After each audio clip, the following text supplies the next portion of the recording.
बिहारी गौड़ आए और जरा ढंग की तालियां बजाएं।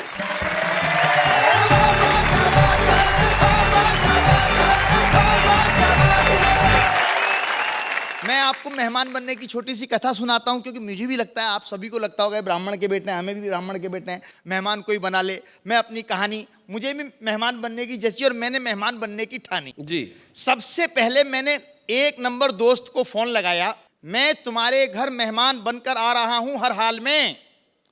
दोस्त ने कहा आजा, मैं तो खुद रह रहा हूं ससुराल में। बहुत अच्छे। एक तरफ पत्नी, दूसरी तरफ सास है, इन्हें भी काम वाले बंदे की तलाश है। मुझे तेरा यही अंदाज भाता है, दोस्त ही दोस्त के काम आता है। बहुत अच्छे। दूसरे नंबर के दोस्त को फोन लगाया, मैं तेरे घर आ रहा हूं। वो बोला आजा, मैं तो पहले ही जा रहा हूं। मेहमान का मेहमान, बड़ा मजा आएगा इस खेल में। मैं सरकारी मेहमान बनकर जा रहा हूं 7 साल के लिए जेल में। वो मित्र 2 नंबर का था, उसका चरित्र 2 नंबर का था। क्या बात है। क्या बना सीन, फिर मुझे याद आया दोस्त नंबर 3। मैंने उससे तरीके से कहा, यार मेरा तेरे घर आने का मन है, भाभी और बच्चों से मिलने की इच्छा है। वो बोला आजा, बच्चों की परीक्षा है। पत्नी हनीमून मनाने मायके गई हुई है। घर में कोई नहीं है, रात की नींद दिन का चैन हराम है। मेरा भी तीर्थ यात्रा पे जाने का प्रोग्राम है। मुझे तेरे जैसा यार चाहिए, घर खाली रहेगा, घर को एक चौकीदार चाहिए। क्या बात है, वाह। फिर आखिरी में मुझे याद आया कवि संदीप शर्मा। संदीप शर्मा को कहा, यार मैं तेरे घर मेहमान बनकर आना चाहता हूं। बोला दोस्त और कवि में फर्क कीजिए, ये नंबर अभी व्यस्त है, कृपया कुछ साल बाद संपर्क कीजिए। बहुत अच्छे। वैसे कहते हैं जिंदगी 4 दिन की है, आदमी 2 दिन का मेहमान होता है जी। तो एक शोक सभा पर भी एक मेरा मन है, जी, एक जी। कविता सुनाता हूँ। जी। जो रामलाल थे, उनका स्वर्गवास हुआ और तीये की बैठक चल रही है, उठावना जिसे कहते हैं।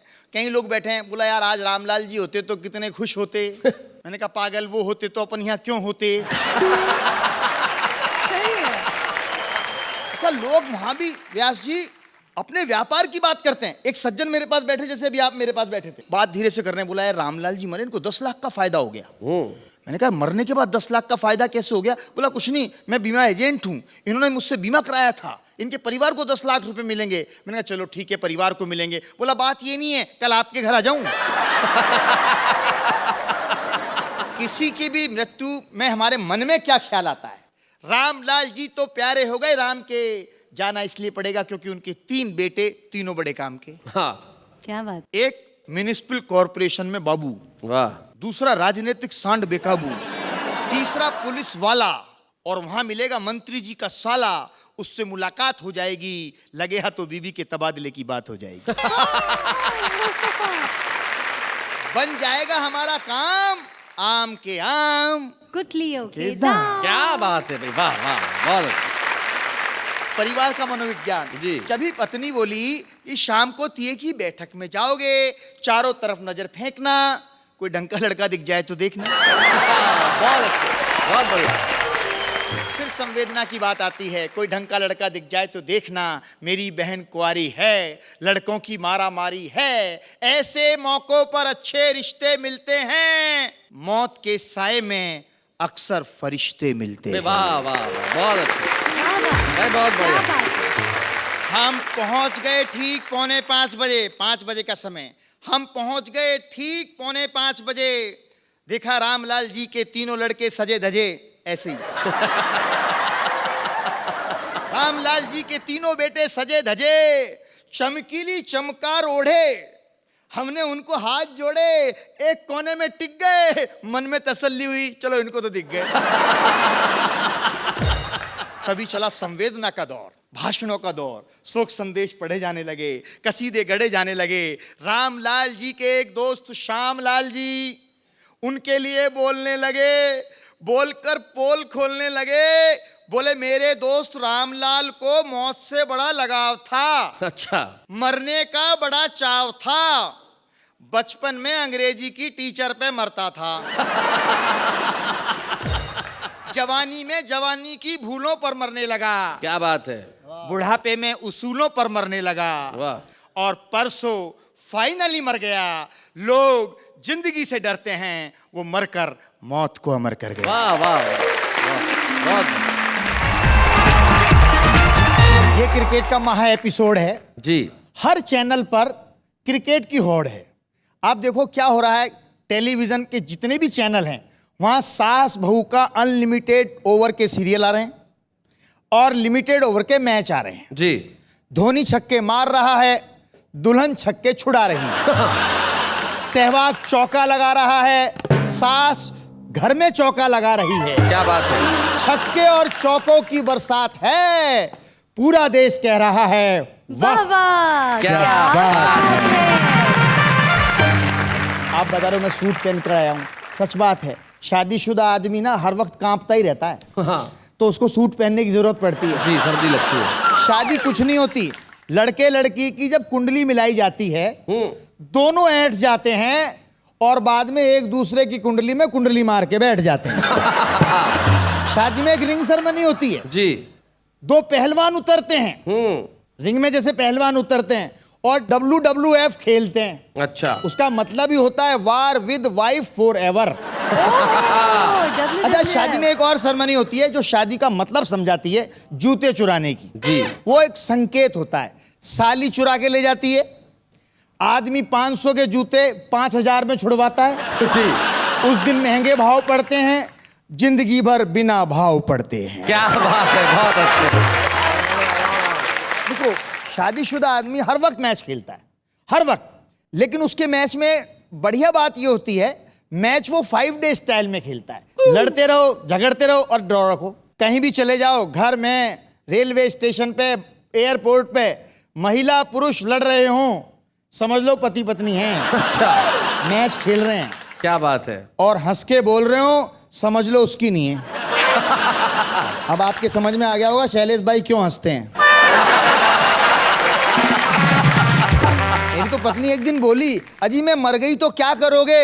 मैंने कहा पागल हो जाऊंगा। बोला दूसरी शादी नहीं करोगे? मैंने कहा इतना भी नहीं हो जाऊंगा। प्यार अंधा होता है लेकिन शादी के बाद आंख खुल जाती है जी। मेरी भी खुली हुई है। हम वो लोग हैं शादी के 25 साल बाद भी वही एल्बम दिखाते रहते हैं ब्लैक एंड व्हाइट और देखते रहते हैं रंगीन सपनों के साथ। क्या बात है। विदेशों में चले जाओ, एक साल में 3 एल्बम रिलीज हो जाते हैं। हम तो लड़ते झगड़ते भी त्योहार बना रखे हैं, पूरा साल पूरा कैलेंडर बना रखा है हमने लड़ाई का। सुनाइए। जनवरी में आगाज होता है नव वर्ष का, पति पत्नी के बीच बिगुल बज जाता है संघर्ष का। अच्छा। शुरू हो जाती है क्रांति, सबसे पहले मकर संक्रांति। पत्नी तिल का ताड़ बनाकर पति को लताड़ती है। वाह वाह। 26 जनवरी पर अपने अधिकारों का झंडा पति की छाती पर गाड़ती है। फिर आती है फरवरी। फरवरी में महाशिवरात्रि, महापर्व, महाव्रत। पत्नी उस व्रत का असर मांगती है, पति के सामने ही भगवान भोले से दूसरा वर मांगती है। मार्च में होली, रंगों की ठिठोली, तब तो भगवान ही रखवाला होता है। पत्नी लाल पीली, पति का मुंह काला होता है। अप्रैल में अप्रैल फूल पतियों के लिए जी। मई में मजदूर दिवस पतियों के लिए। जून में जून खराब होती है पतियों की जी। जुलाई के सावन भादो खलते हैं।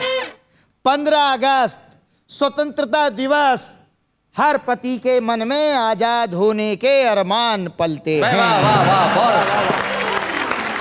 सितंबर में गणपति बप्पा मोरिया, हाँ। गण के साथ पति लगा है इसलिए विसर्जन हो रिया। अक्टूबर में डांडिया, नजारा सूदा सट है। पति पत्नी नाच रहे हैं, दोनों के हाथ में लठ है।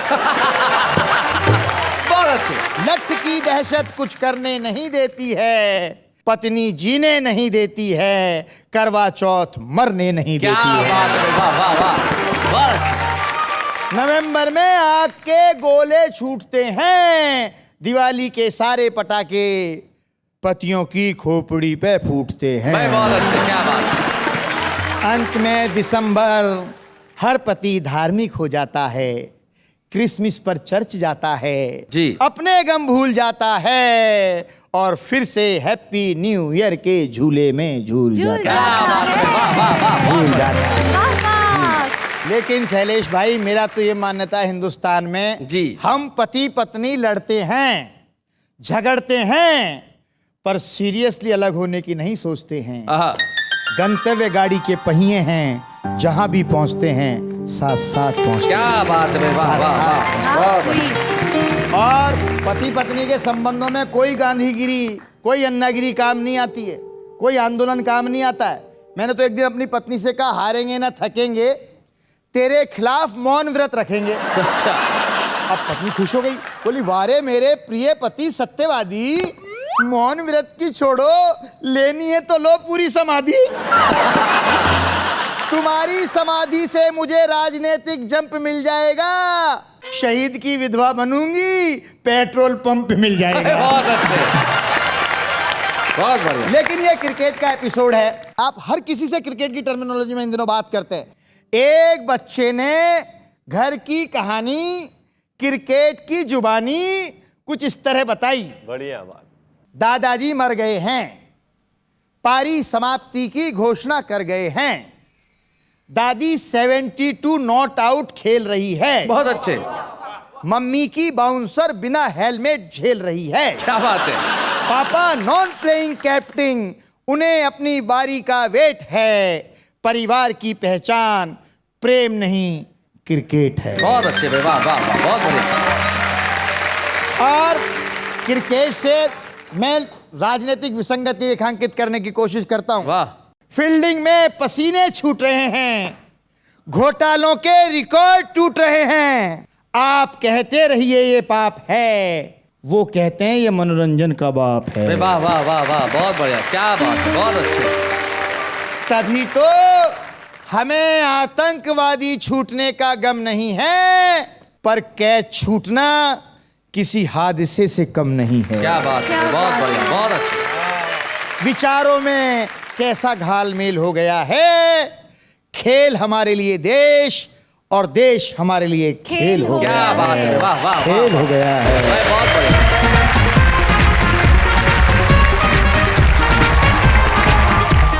ऐसे और भी मजेदार वीडियो के लिए हमारे चैनल को लाइक, शेयर और सब्सक्राइब करें।